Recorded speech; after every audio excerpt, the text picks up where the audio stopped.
Te reo Māori, give it a go. Te reo Māori, give it a go. Te reo Māori, give it a go. Kia kaha kōrero mai. Te reo Māori, give it a go. Te reo Māori, give it a go.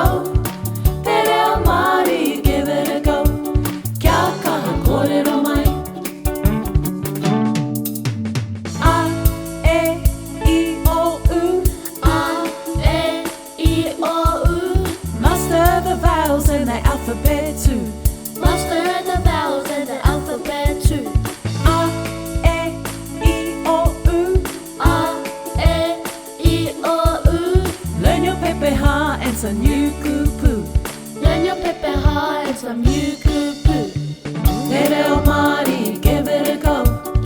Te reo Māori, give it a go.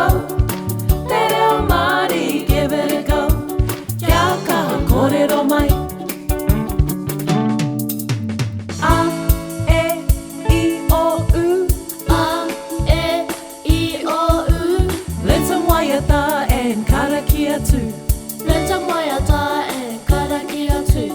A, E, I, O, U. A, E, I, O, U. Te reo Māori is for me and you. Te reo Māori is for me and you. Alright, e te whānau. Let's start at the very beginning. Let's sing the alphabet together. Ahaka mana para tawa na whā. E heke mene pere te wingi whē. I hiki mini piri ti wingi whi. O hoko mono poro tono whā. A, E, I, O, U. Uhuku munu puru tuungu fu. Ahaka mana para tawa na whā. E heke mene pere te wingi whē. I hiki mini piri ti wingi whi. O hoko mono poro tono whā. A, E, I, O, U. Uhuku munu puru tuungu fu. Te reo Māori, give it a go. Te reo Māori, give it a go. Te reo Māori, give it a go. Kia kaha kōrero mai.